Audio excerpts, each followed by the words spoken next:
Stage 9. Princess in the Tower. Do you want to come outside to play football with us? Asked Chip. Biff shook her head. No thanks. I'm wearing a study for homework. I'm going to help Biff. With sorry idea, said Wilma. What kind of story is it? Asked Wolf.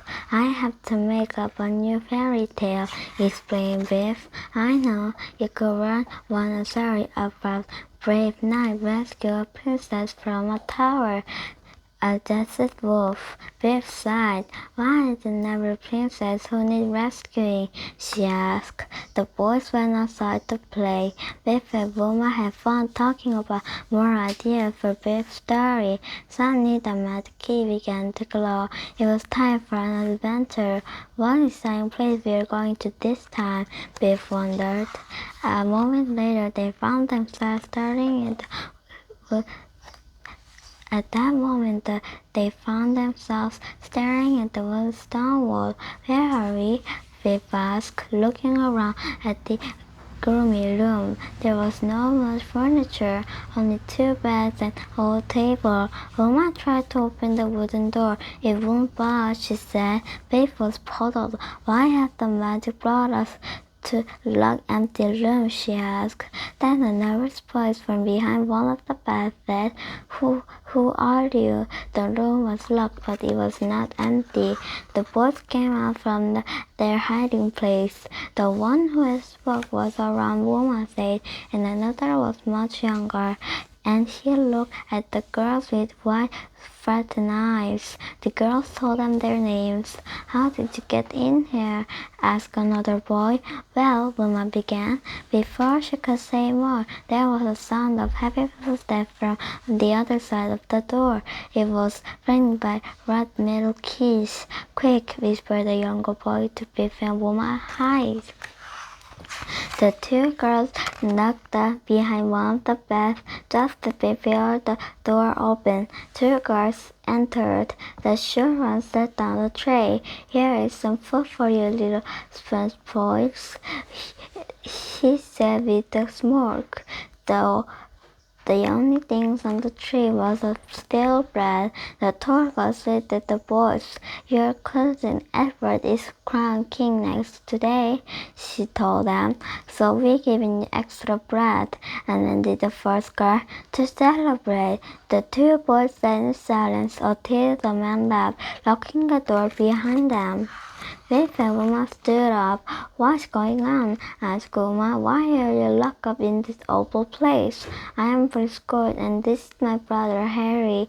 The other boy put an arm around his brother's shoulder. We are here because our cousin Edward betrayed us. A few weeks ago, the old king died, he said. He was a good king, but he had no children. So who was going to be king next? Harry glanced at his big brother. The kings arrived to look at family charts and work out that it should be gold, he said. The ship will send us to bring us to the city. But as soon as we arrived, Edward's men captured us. Why? Asked Wilma. Because Edward wanted to be king, said Harry, so he got Gord and me out of the way. Gord nodded. They brought us here and locked us up. I don't understand, said Biff. Why isn't everybody looking for you? Harry was close to tears. Edward told them that our ship sank in the storm. Everyone thinks that we were lost at sea. The Gord looked miserable. Once Edward had been crowned king today, it won't matter, he said. As king, he will do whatever he wants. Then we'll just have to get you out of here today, said Biff friendly. She said to look from room's only window. It's no good, said Gord. We might fit through the window, but it is too high to jump from. We are not going to jump, Biff replied, pointing at the beds. First we need to shit into the ropes. Wilma put the ship from beds as Biff explained her plan. Later the girls returned. Once again the door crashed open. We've got another lovely trip for you, little princess. added the first guard. This time he was carrying only water. His nasty smile vanished when he saw that the room was empty. The tall girl looked at the window and room made of shit. "Oh no," she groaned. "They escaped." The girl ran through the nearest window and peered out. Below them, the dark sheet behind them, heavy downside of the stone wall. "What's Edward going to do when he finds out?" asked Monsieur the girl nervously. "We'll just have to catch them and bring them back before he finds out." The tall god nodded. "Let's get the other guards." Without another word, they crashed out through the door. After the guards had left, the room was quiet. Finally, a voice from under one bed said, "I think it's okay to come out now." Biff and Wilma came out from the under one bed. The two princes came out from the other. Wilma looked at the open door and grinned.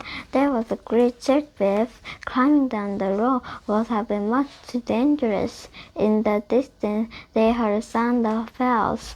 "They're calling people to the crowning," said Gord. "There might still be time to stop it." At the roof below them that hour, Gord pointed to a castle. "Edward will be crowned in the great hall," he explained. "Come on." Wilma held him back. "Wait," she said. "The girls will be looking for you." "That's true," said Biff. "Wilma and I will run straight to the great hall, and there is the crowning. You two go a long way around. Stick to the quiet. Make sure no one sees you." "But how will they the crowning?" said Asgore. "Leave that to us," screamed Wilma. The girls have not very gone far when they heard Princess Robe looking for the princess. "Good thing Gord and Harry aren't with us," whispered Biff. "Let's hope they make it to the great hall in time," said Wilma. In the great hall, the crowd of lords and ladies had gathered up to see Edward and the crown as king.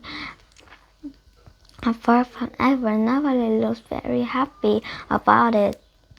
"Do you promise to keep your kingdom and new people?" the people of the crowd asked Edward. "Yes, yes," answered Edward impatiently. Then under his breath, "We must skip to the tower.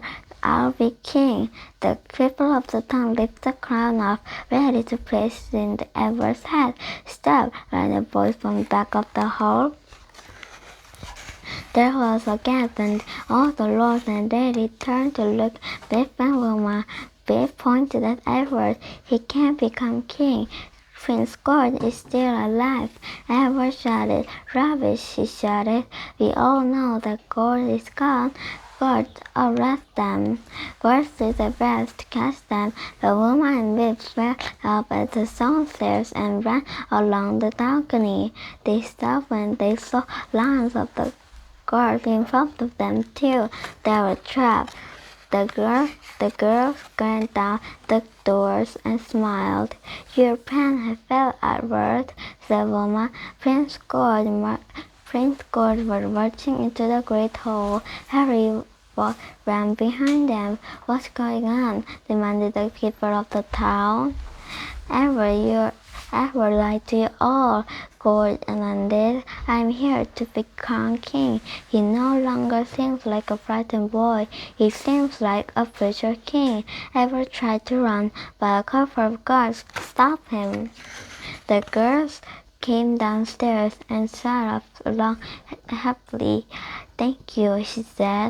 "You rescued us." "You're welcome," said Wilma with a big grin. Harry jumped up and down with excitement. "Gorgie," he cried, turning his big brother's sleeve. "Can our new friends stay at the castle too?" Biff smiled. The magic key had already begun to glow.